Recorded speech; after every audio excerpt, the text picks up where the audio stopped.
अब हम बात करते हैं डफाली मुस्लिम समाज के बारे में। डफाली मुस्लिम, आपका पहले जो भी काम रहा उसके मतलब नहीं है मुझे।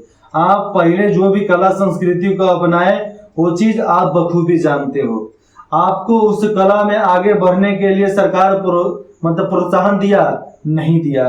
क्या आपका घर आज कंक्रीट का बना है? नहीं बना है। क्या आपके बच्चों के बेहतर शिक्षा के लिए आपके पास सरकार ने कुछ आवाज उठाई? आपके लिए सरकार ने आवाज उठाई? नहीं उठाई है। मतलब जैसे जिंदगी आप जीते थे अपने दम पर, अपने बल पर जीते थे, कोई भी सरकार आपको कुछ पूछती नहीं थी, कोई भी राजा नहीं पूछता था। अंग्रेजों ने तो बर्बाद किया ही किया।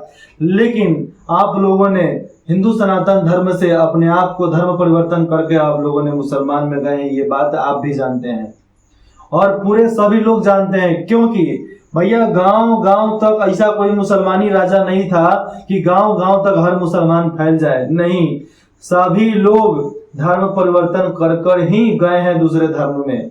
ये बातें भले आपको ये बताया नहीं गया होगा, लेकिन आप पूर्वजों की किताब पढ़ोगे, पुराने किताब पढ़ोगे। मैं कुरान की बात नहीं करता हूँ, कुरान में सब नहीं लिखा गया होगा, लेकिन कुरान में लिखा भी गया है तो प्रेम और ईमान का भाषा लिखा गया है। लेकिन हर कोई कुरान नहीं पढ़ता, क्योंकि ये बोला जाता है कि नहाओ धोआओ शुद्ध होको तब कुरान पढ़ो। अरे भैया, कोई भी समाज का लड़का सवेरे नहा धोआ कर पढ़ने के लिए बोला जाए तो करीबन 90% लड़का पढ़वे नहीं करेगा। सब 10% पढ़ेगा जिसको धर्म का ज्ञान चाहिए, चाहे धर्म के बारे में वो लगा हुआ वो पढ़ सकता है। लेकिन हमें फर्ज बनता है भैया पढ़ो ना, जैसी स्थिति में वैसे पढ़ो। जिस तरह स्थिति में होते लोग खाते हैं कि नहीं, कमाते हैं कि नहीं, बस वैसे ही जैसे स्थिति में हो वैसे स्थिति में धार्मिक किताब पढ़ो, ऑटोमेटिक ज्ञान हो जाएगा।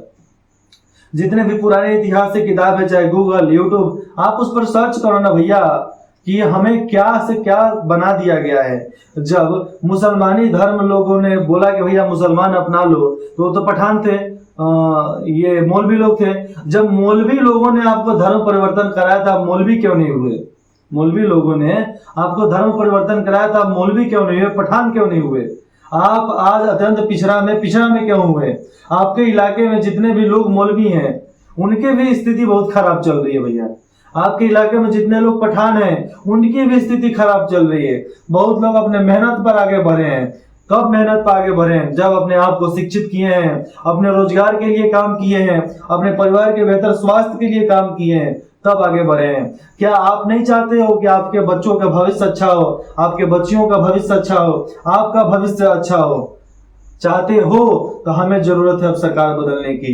जो 75 वर्षों तक आपको नहीं मिला, आज भी झोपड़पट्टी में रहने के लायक हम हो गए हैं, ये गलती हमारी है कि हमने उस सरकार को चुना जो हमारे बारे में कुछ बात ही नहीं किया।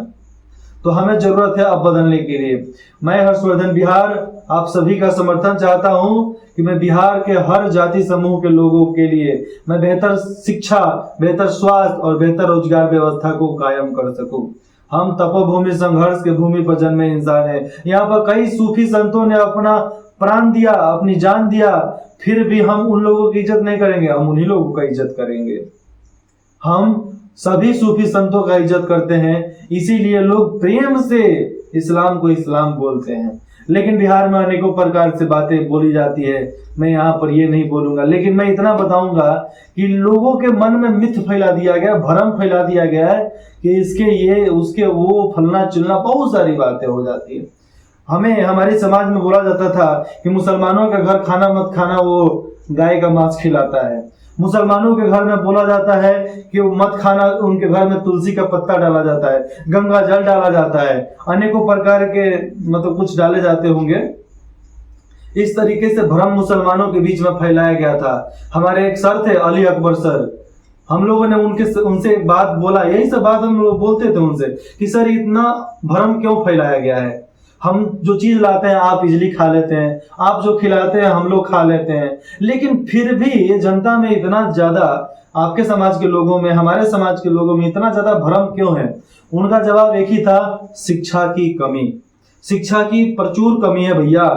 अगर कमी नहीं होती ना तो भैया झगड़ा झंझट नहीं होता, ना ही पूजा पाठ में, ना ही आपके मिलाद में कभी झगड़ा झंझट नहीं होता। आप चाहते हो कि अपना पुराना राज कायम होके जिसमें कोई झगड़ा झंझट नहीं था, तो हमें सरकार बदलकर, जातिवाद की सरकार बदलकर हमें राष्ट्रवाद और अपने राज्यवाद की सरकार करनी पड़ेगी। जय हिंद, जय बिहार।